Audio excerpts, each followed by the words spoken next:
Boa tarde a todos, é um prazer renovado estar aqui na Emerge, entre amigos, aqui nesta casa que me acolheu durante muitos anos em funções variadas, em situações variadas, durante tantos anos que acredito que se somarmos todos esses períodos já daria para um uso capião ordinário. De modo que eu sempre venho aqui com muito prazer e muita honra. E também prazer e honra de estar rodeado por essas pessoas aqui, pelo André Gustavo, a quem devemos homenagear por essa realização que eu considero um ato de desagravo à sociedade brasileira. Então, preciso cumprimentar o André e também a Escola da Procuradoria do Estado e a Andréa Pachá por aceitarem, comandarem esse desafio de resistência. Falei na Andréa Pachá, não vou elogiar muito ela não, porque semana que vem vou estar de novo, eu já vou elogiar, tem que economizar, mas não posso deixar de dizer que a Andréa Pachá é a magistrada que melhor conseguiu a abertura do judiciário para o mundo externo. É a magistrada que teve sensibilidade de realizar essa transposição da magistratura para a vida que está aí fora. Não que os juízes se fechem a essa vida. Todo dia julgamos processos em que a vida está ali, naquele mundinho de papel, mas a Andréa conseguiu colocar isso para fora, para o mundo exterior, e daí também a Andréa também tem que ser homenageada, mas fica para a semana que vem.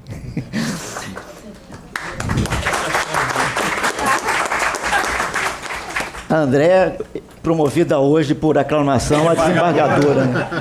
Se mais alguém falar, ela vai acreditar. E também é um prazer estar aqui com o Gustavo Benemboim. Nós já participamos de seminários sobre esses temas, muitas vezes, participamos juntos, etc. E eu sempre que falava depois dele, ficava numa situação muito confortável, ao ponto de me limitar a dizer com o relator. Tanto era a identidade dos nossos pensamentos. E hoje também estou aqui conhecendo e trabalhando com o Rodrigo Valadão, que agora está na mesma posição do Gustavo Benemboim, e eu posso dizer, acompanho o relator, porque também temos afinidade nesse tema. E também será um prazer debater com o Bruno Lemos Morrison da Silva. E quero registrar finalmente, antes de começar, porque até agora, André, não conta meu tempo não, que eu estou... Não. Quero também registrar a presença do advogado Gustavo Martins, advogado do Sindicato Nacional dos Editores de Livros, que está aqui presente, que foi o autor do mandado de segurança que permitiu que nós tivéssemos Bienal. Ele foi o autor do mandado de segurança, ele levou o caso ao Supremo Tribunal Federal e permitiu que a Bienal transcorresse relativamente dentro de um quadro de normalidade. Bom, agora sim, vou começar a falar e... Ué? Aqui tem que botar para começar... Não, tem que colocar em formato slide. Eu não enxergo, que eu sou... Tá, agora vai. Tem que apontar para cá, ó. Bota primeiro para o início da apresentação, vamos ver. Pronto, foi. Bom, é evidente que essa imagem tinha que ser exibida, eu vou me referir a ela, vou me referir ao prefeito, mas no final, antes eu quero dizer que a arte sempre retratou o erotismo e também a homossexualidade, desde a mitologia greco-romana. Está aí um quadro a óleo que, na verdade, remonta à mitologia greco-romana. Ali está Apolo, num quadro intitulado A Morte de Jacinto. Na mitologia, Apolo era quem fazia a iniciação sexual dos jovens homens. Daí o termo pederastia. Isso está previsto na mitologia, não há contestação a isso. E era Apolo quem faria essa iniciação, e depois que o Apolo concedia o certificado de conclusão do curso, aí sim o jovem estaria liberado para a vida sexual que escolhesse, seja a heterossexual, seja a homossexual, sem nenhum escândalo maior. Mas tem mais quadro para o prefeito ver, pena que ele não está aqui. Aí temos também um pintor século XIX, Gustave Courbet, que pintou nus femininos em posição homossexual, nem por isso foi censurado ou foi linchado. Temos também aí um monumento, uma estátua que está lá em Paris, em homenagem ao fim da Segunda Guerra Mundial, e também não houve maior oposição a este monumento. A oposição que se começou a fazer com imagens eróticas, não somente homossexuais, mas simplesmente eróticas, vem do puritanismo no século XVI, decorrente do calvinismo. O puritanismo é um braço do calvinismo, do luteranismo, que se desenvolveu na Inglaterra, especialmente em razão das aventuras amorosas de Henrique VIII, que todos conhecem. Teve 7 esposas, e para casar de novo ele precisava matar a anterior e tal. E até que no final ele rompeu com a Igreja Católica, fundou o anglicanismo, mas havia aí uma oposição forte a esses atos que os puritanos consideravam atos de devassidão. E aí, a partir do puritanismo, no século XVI, a demanda pelo estabelecimento de um critério para a obscenidade foi perseguida pela jurisprudência. E o primeiro registro de uma definição jurisprudencial surgiu na Inglaterra em 1868, que é essa que está ali, e que, sintetizando, para vocês não precisarem forçar a vista, dizia mais ou menos assim, que obsceno são pensamentos ou figuras ou atos que podem depravar ou corromper aqueles que têm a mente aberta às influências imorais. Vejam que mente aberta aqui está sendo usada em outro sentido. Ou seja, a primeira definição... mente fechada. A primeira definição de obscenidade, portanto, apontou para pessoas imaturas ou suscetíveis de uma influência nociva. Essa foi a primeira versão surgida da Inglaterra, que foi adotada nos Estados Unidos e que nos contaminou também. E essa versão continuou até o século XX e só foi alterada por posicionamento da Suprema Corte em 1959, no caso Roth versus Estados Unidos, que passou a adotar um outro padrão, um outro enfoque, que é o padrão comunitário, Contemporary Community Standards. Ou seja, é obsceno aquilo que não obedece aos padrões naturais da comunidade. E esse novo enfoque perdurou até 1973, num outro caso da Suprema Corte, Miller versus Califórnia, que aí acresceu um outro elemento com o intuito de tornar a regra mais conservadora um pouquinho do que a jurisprudência anterior, e nesse novo conceito se cria a noção de hardcore pornography. Esse termo hardcore hoje está nas academias, né? Fitness hardcore, yoga hardcore.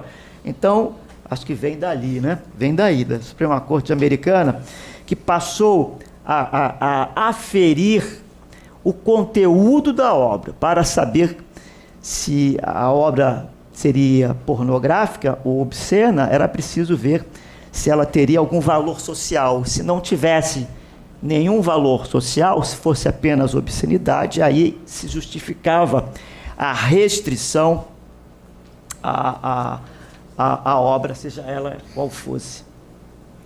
Bom, esse enfrentamento, esse embate provocado na Europa Ocidental pelo calvinismo, pelo puritanismo e que chegou na América Latina também por diversos outros canais, passou a exigir,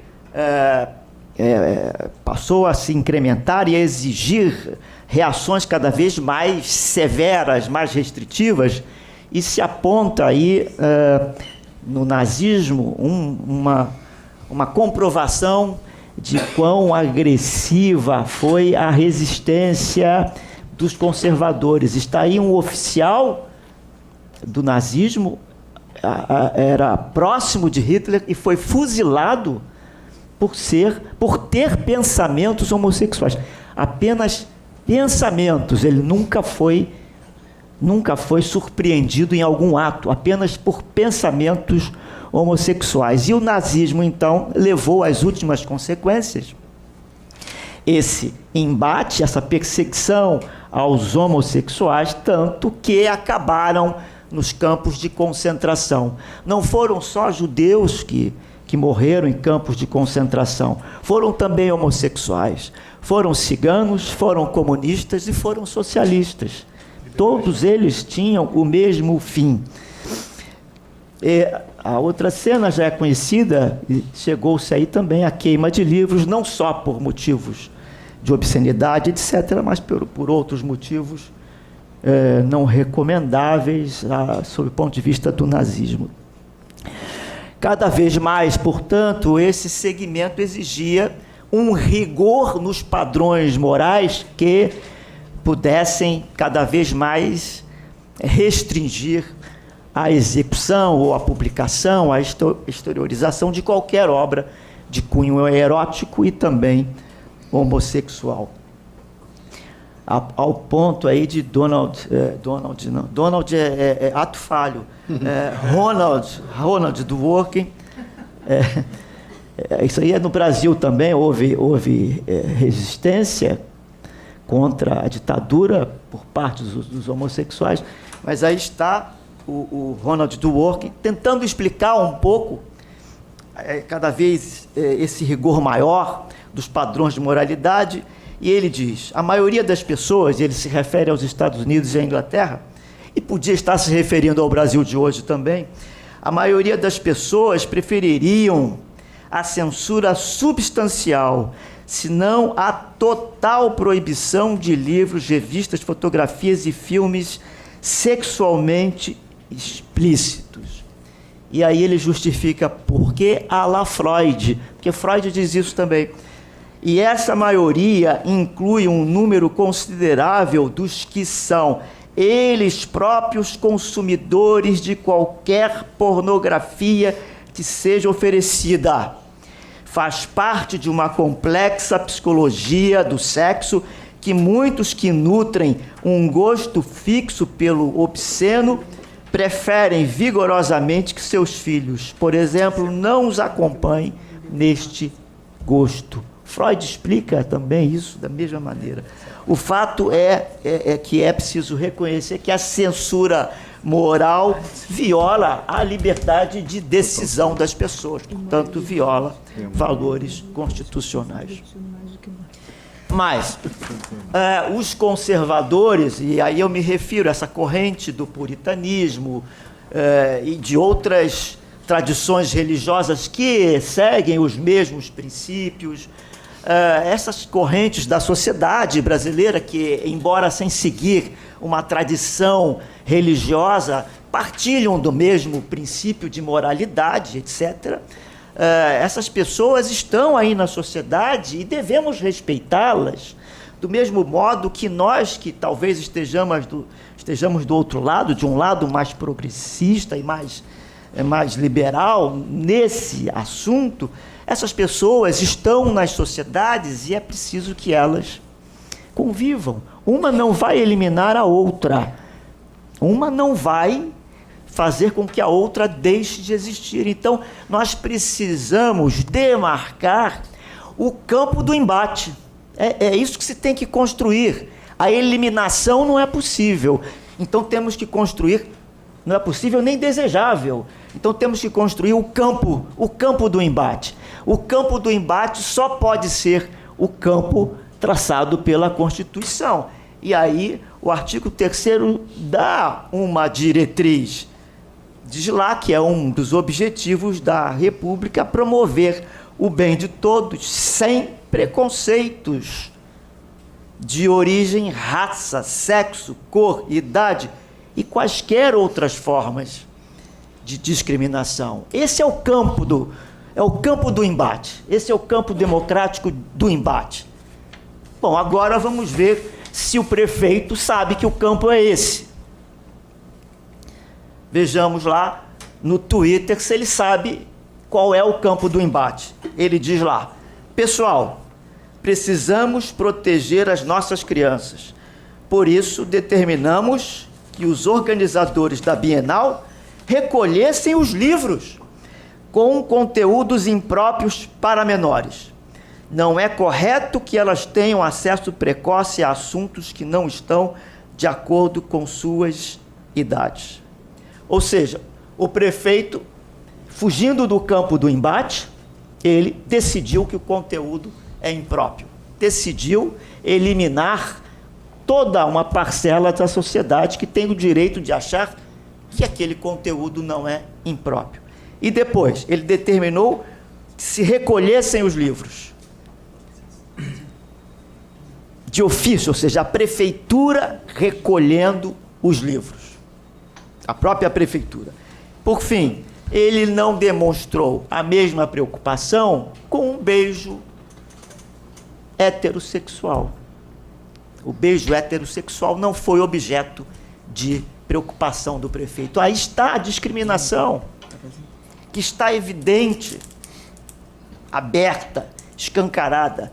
E tem mais, no Twitter ele não disse ainda um outro capítulo da decisão dele, muito mais gravoso, que foi a ameaça de cancelar o edital, a licença, o alvará da Bienal, de todos os livros. Ou seja, todos os livros seriam censurados, e só não cancelou o alvará graças ao Gustavo. Por causa de um advogado, nós tivemos a Bienal transcorrendo. Da onde o prefeito retira essa competência dele? De lugar nenhum. Não é da Constituição Federal, ali estão os poderes do prefeito. Não é da Constituição Estadual, que também não lhe dá esse poder. Não é da lei orgânica da magistratura, do município. Os atos falhos estão surgindo aí. Esse ato falho eu acho que eu vou explicar mais no final. Estão surgindo. Então, da onde ele tira? Ele tira isso da onde? É porque ele está correndo por fora do campo democrático do embate. O que ele tinha que fazer? Ele tinha todo o direito de petição, de peticionar junto ao juizado da infância e solicitar que o juizado fosse lá e tomasse as medidas, lacrasse, colocasse capa opaca, recolhesse, deixava o juizado, mas não, ele quis agir e se antecipar ao judiciário numa matéria que se credencia a estar dentro da cláusula de reserva de jurisdição, em que o judiciário tem a primeira e a última palavra. Diz lá o professor Canotilho: em determinadas matérias, cabe ao juiz não apenas a última palavra, mas também a primeira palavra. A liberdade de expressão se credencia a integrar a reserva de jurisdição. O Supremo também tem acórdão nesse sentido, embora reconhecendo que não se trata de questão fechada dentro da jurisprudência do Supremo. O que está por trás do ato do prefeito, e também, não só do prefeito, do governador do estado e do presidente da República, é que eles pensam que governam para as maiorias. Não sei de onde eles tiram a conta da maioria, mas eles pensam que governam para a maioria. E o presidente da República, o governador e o prefeito governam para todos, não é para a maioria. O presidente de partido conduz o seu partido de acordo com a maioria partidária dos membros do partido. Um presidente da República não pode governar pensando na maioria. Tem que observar a maioria, mas tem que governar também para as minorias. Porque, e aqui também falando, repetindo o que o Rodrigo mencionou em uma passagem, as maiorias não podem tudo.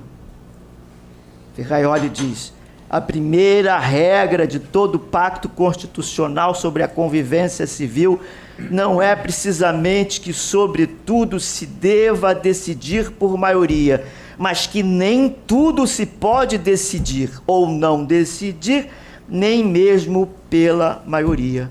Nenhuma maioria pode decidir a supressão de uma minoria ou de um só cidadão. Nem sequer por unanimidade pode um povo decidir que um homem morra ou seja privado sem culpa de sua liberdade, que pense ou escreva, ou não pense ou não escreva de um dado modo, que não se reúna ou não se associe a outros, que se case ou não se case com certa pessoa, ou fique com ela indissoluvelmente ligado, que tenha ou não tenha filhos, que faça ou não faça tal trabalho, ou outras coisas similares. Essa lição falta aos nossos governantes, eles não aprenderam isso.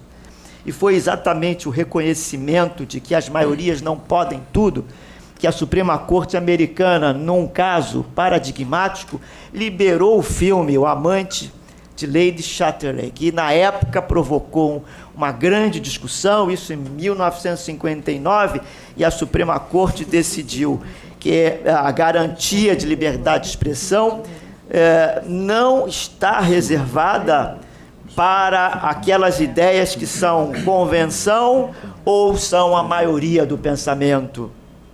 Ou seja, a liberdade de expressão é garantida até para ideias pouco convincentes. Isso aconteceu antes do livro do Ferraioli, que aderiu aí teoria a essa decisão da Suprema Corte.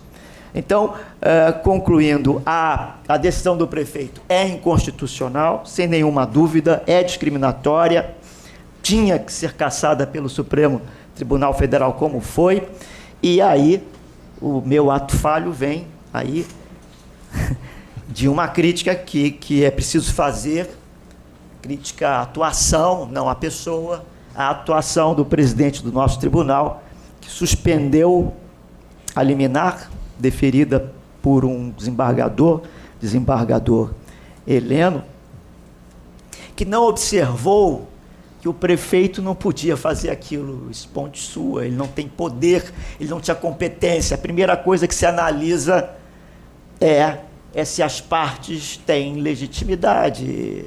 E o prefeito não podia apreender livros ou fechar a Bienal, etc.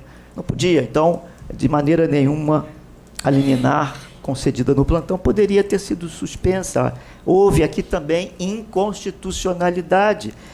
E a nota que o presidente emitiu, posteriormente, não melhora em nada a situação da decisão. Diz a nota: afinal, a obra em questão foi oferecida em espaço aberto ao público e não nos quintais das casas de seus autores, onde possam fazer o que bem entenderem.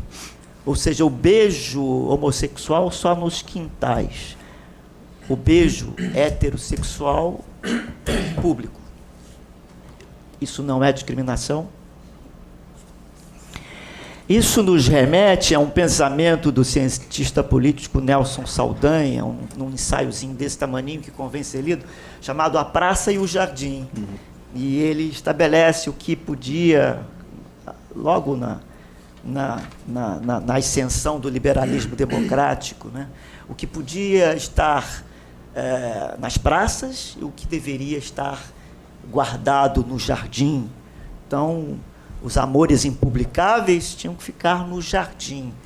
Já as reivindicações públicas podiam estar na praça. Então, ele faz uma parábola da praça e jardim muito interessante, que convém ser trazida aqui, lembrando que foi a democracia liberal que entronizou a praça como locus das manifestações sociais, da resistência pela ampliação de direitos humanos, como locus da resistência pela igualdade, da não discriminação.